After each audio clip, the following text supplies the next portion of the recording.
പഠനത്തിൽ ഏറ്റവും മുന്നിലെത്തുക എന്നതാണ് ഇന്നത്തെ കുട്ടികളുടെ ചിന്ത. മിക്കവാറും ഒന്നിനൊന്ന് മികച്ചവരാണ് എല്ലാ കുട്ടികളും. പഠനത്തിൽ കുറച്ചൊന്ന് പുറകോട്ട് പോയാൽ നിലനിൽപ്പില്ല എന്ന അവസ്ഥയിലാണ് ഈ കുട്ടികളെല്ലാം. പഠനം മെച്ചപ്പെടുത്താനായി ചില വഴികളുമായിട്ടാണ് ഞാൻ നിങ്ങളുടെ മുന്നിലേക്ക് ഇന്ന് വന്നിട്ടുള്ളത്. It's me Ramya Sujesh. ഓർമ്മക്കുറവ്, പഠനഭാരം, ടെൻഷൻ എന്നിവയൊക്കെ കുട്ടികളുടെ പ്രധാന പ്രശ്നങ്ങളാണ്. കൃത്യമായ ദിനചര്യയുണ്ടെങ്കിൽ ആർക്കും പഠനത്തിൽ മുന്നിലെത്താവുന്നതാണ്. നിങ്ങളുടെ പഠന രീതി ഒന്ന് മാറ്റി നോക്കൂ. പിന്നെ പഠിക്കാമെന്ന് പറഞ്ഞ് മാറ്റിവെക്കുന്നവർ അവസാനം ഏറെ ബുദ്ധിമുട്ടാറുണ്ട്. പ്രയാസമേറിയ വിഷയങ്ങൾ പെട്ടെന്ന് പഠിക്കാൻ ആരും ശ്രമിക്കാറില്ല. അതിനോട് എന്നും മടിയായിരിക്കും. ചില എളുപ്പ വഴികൾ പറഞ്ഞു തരാം. ഇത് നിങ്ങളുടെ പഠന നിലവാരം മെച്ചപ്പെടുത്താൻ സഹായിക്കും.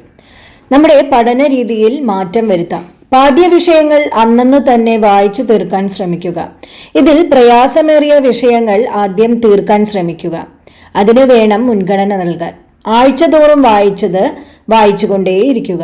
എല്ലാ ആഴ്ചയിലും ഈ ഒരു പ്രാക്ടീസ് ചെയ്യേണ്ടതാണ്.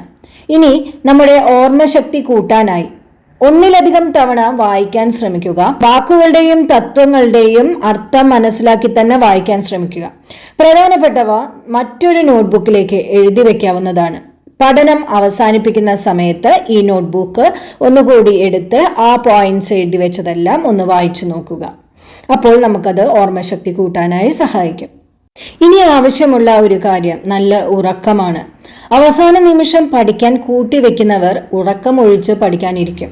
എന്നാൽ ഇത് പഠിച്ചതൊക്കെ മറന്നു പോകാനും ഇടവരുത്തും. പരീക്ഷാ സമയത്തും കുട്ടികൾ 8 മണിക്കൂർ തന്നെ ഉറങ്ങിയിരിക്കണം. പഠിക്കുന്ന സമയത്ത് പലർക്കും ഉറക്കം വരും. എന്നാൽ ഇത്തരം അവസ്ഥകൾ വരുമ്പോൾ മറ്റെന്തെങ്കിലും ഇഷ്ടപ്പെടുന്ന പ്രവൃത്തികൾ ചെയ്യാൻ ശ്രമിക്കുക. മനസ്സ് മാറി തുടങ്ങി എന്ന് കണ്ടാൽ വീണ്ടും ഇരുന്ന് പഠിക്കാൻ ശ്രമിക്കുക. അടുത്ത കാര്യം പരീക്ഷാ ഭയമാണ്.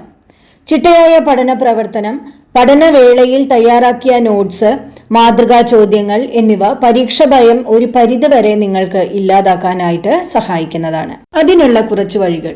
ഒന്നാമത്തെ കാര്യം, പഠിക്കാൻ ഒരു സമയമുണ്ടോ എന്നുള്ളതാണ്.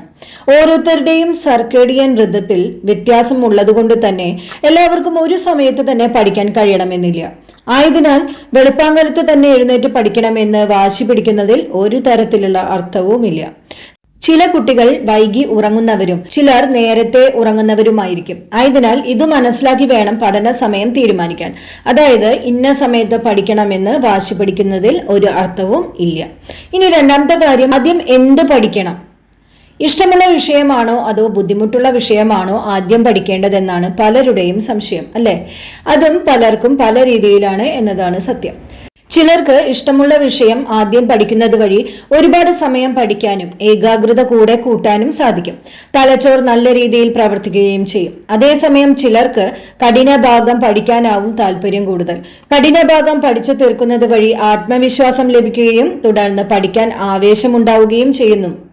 ബോറടിച്ചാൽ ഇഷ്ടമുള്ള വിഷയം കുറച്ചു സമയം വായിച്ചിട്ട് വീണ്ടും തിരിച്ചു പോകാനും സാധിക്കുന്നതാണ്. ഇനി മൂന്നാമത്തെ കാര്യം, പഠിക്കാൻ ഇനി സമയമുണ്ടോ? സ്കൂൾ തുടങ്ങുമ്പോൾ നല്ല കുട്ടികളായി എന്നും പഠിക്കും എന്ന് പറയുന്ന പലരും ഒരാഴ്ച കഴിഞ്ഞ് ബുക്ക് തുറക്കാറേയില്ല, അല്ലെ? ഇങ്ങനെ ഉഴപ്പുന്നവരാണ് പരീക്ഷ അടുക്കുമ്പോൾ നിലവിളിക്കുന്നതും. ഓരോ ദിവസവും കൃത്യമായ ടൈം ടേബിൾ വെച്ച് നിങ്ങൾ പഠിക്കാൻ ശ്രമിച്ചു നോക്കൂ. ഓരോ ദിവസവും പഠനത്തിനായി മാറ്റിവെക്കുന്ന മണിക്കൂറുകൾ കൃത്യമായി നിങ്ങൾ പാലിക്കണം.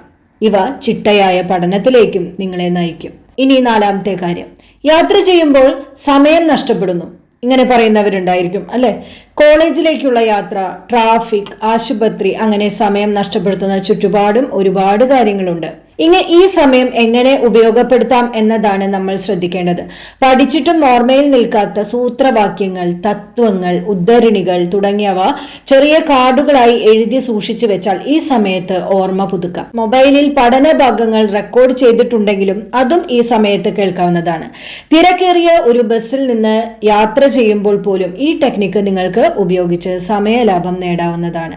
ഇനി പരീക്ഷയ്ക്ക് മാർക്കില്ലാത്തതാണ് പ്രശ്നം.